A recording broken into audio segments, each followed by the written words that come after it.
Assalamualaikum warahmatullahi wabarakatuh. Innal hamdalillah nahmaduhu wa nasta'inuhu wa nastaghfiruh wa na'udzu billahi min syururi anfusina wa min sayyiati a'malina may yahdihillahu fala mudhillalah wa may yudhlil fala hadiyalah. Asyhadu an la ilaha illallah wahdahu la syarikalah wa asyhadu anna sayyidana Muhammadan abduhu wa rasuluh la nabiyya ba'dah. Allahumma sholli wa sallim wa barik ala sayyidina Muhammad wa ala alihi wa sahbihi wa sallim tasliman katsira, amma ba'du. Hadirin rahimakumullah, Ramadan bukan hanya bulan ibadah ritual, tetapi bulan pendidikan karakter. Puasa membentuk integritas, yakni kejujuran dan pengendalian diri meskipun tidak diawasi oleh siapapun. Inilah fondasi utama dalam pencegahan korupsi sejak dini. Fenomena korupsi di Indonesia seolah sudah menjadi budaya yang sulit diberantas. Berbagai kasus besar yang terungkap membuktikan bahwa korupsi tidak lagi sekadar praktik individu, tetapi telah menjadi bagian dari sistem yang melibatkan banyak pihak, mulai dari pejabat tinggi hingga jaringan bisnis dan birokrasi. Ironisnya, pada bulan Ramadan, ketika masyarakat diajak untuk lebih mendekatkan diri kepada nilai-nilai kejujuran dan kebaikan, kasus-kasus korupsi tetap saja terungkap. Allah berfirman, A'udzubillahi minasyaitonirrajim, wala ta'kulu amwalakum bainakum bil batili wa tudlu biha ilal hukami litakulu fariqam min amwalin nasi bil ismi wa antum ta'lamun. Dan janganlah kalian makan harta di antara kalian dengan jalan yang batil, dan janganlah kalian menyuap dengan harta itu kepada para hakim dengan maksud agar kalian dapat memakan sebagian harta orang lain itu dengan jalan dosa, padahal kamu mengetahui. Al-Quran Surat Al-Baqarah ayat 188. Pengembangan harta tidak dapat terjadi kecuali interaksi manusia dengan manusia lainnya. Makna-makna inilah yang antara lain terkandung oleh penggunaan kata bainakum, di antara kalian. Kata antara mengisyaratkan juga bahwa perolehan harta terjadi karena adanya dua pihak, dan harta itu seakan-akan berada di tengah. Dan keuntungan atau kerugian jangan ditarik terlalu jauh oleh masing-masing pihak, sehingga salah satu pihak merugi sedang pihak yang lain mendapatkan keuntungan. Sehingga dengan demikian harta tidak lagi di antara, dan kedudukan kedua pihak tidak lagi seimbang. Perolehan yang tidak seimbang adalah batil, dan segala sesuatu yang batil adalah tidak dibenarkan oleh syariat hukum Islam.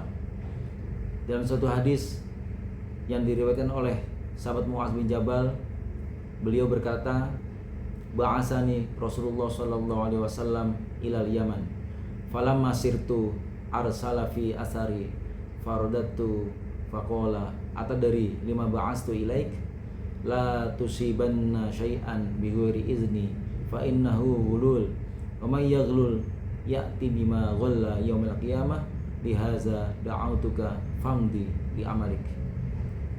Artinya, dari Mu'adz bin Jabal, beliau berkata, Rasulullah sallallahu alaihi wasallam mengutus saya ke Yaman. Ketika saya baru berangkat, beliau memerintahkan seorang untuk memanggil saya kembali.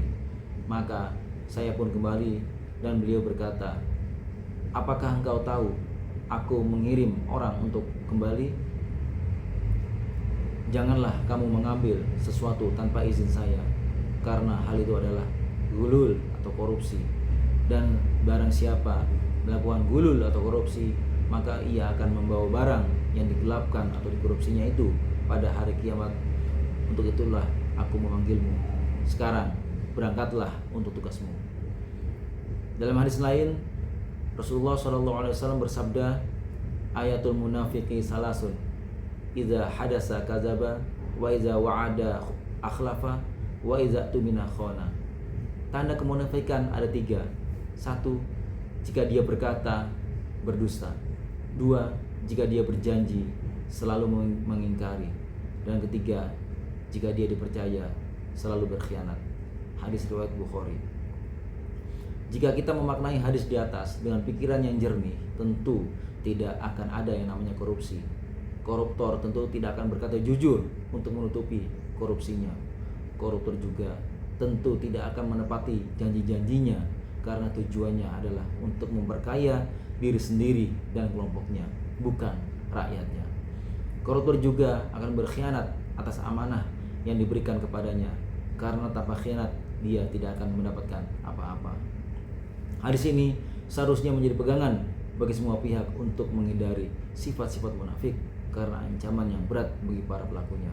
Sebagaimana firman Allah Subhanahu wa taala, "A'udzubillahi minasyaitonirrajim. Wa'adallahu al-munafiqina wal munafiqati wal kuffara nar jahannam khalidina fiha hiya hasbuhum wa la'anahumullahu wa lahum 'adzabun muqim." Yang artinya Allah telah mengancam orang-orang munafik, laki-laki dan perempuan, serta orang-orang kafir dengan neraka jahanam. Mereka kekal di dalamnya. Cukuplah neraka itu bagi mereka. Allah melaknat mereka, bagi mereka azab yang kekal. Al-Quran Surat At-Taubah ayat 68. Sungguh berat konsekuensi yang akan diterima oleh seorang munafik. Dimasukkan ke dalam neraka jahanam, selamanya di sana, dilaknat oleh Allah, serta mendapat siksaan yang kekal selama-lamanya. Oleh karena itu, jika kita yakin bahwa harta yang kita kumpulkan tidak akan dibawa mati, apalagi didapat dengan cara-cara yang tidak benar, serta siksaan yang akan diterima di akhirat kelak, tentu kita akan berpikir ribuan kali untuk melakukan tindakan korupsi. Ramadan adalah bulan yang selalu dikaitkan dengan kesucian, pengendalian diri, dan kejujuran.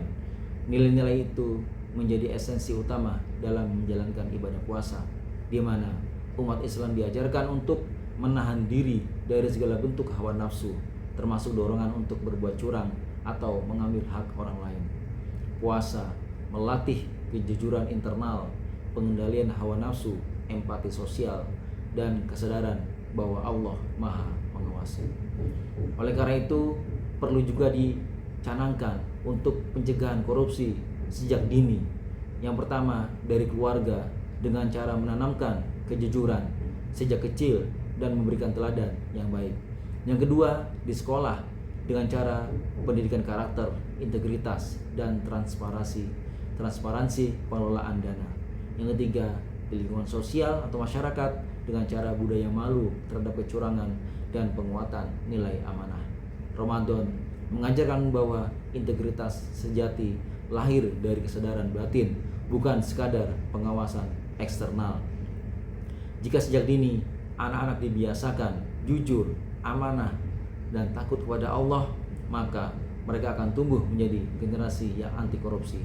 Semoga Allah menjadikan kita pribadi yang amanah dan bangsa yang bersih dari korupsi.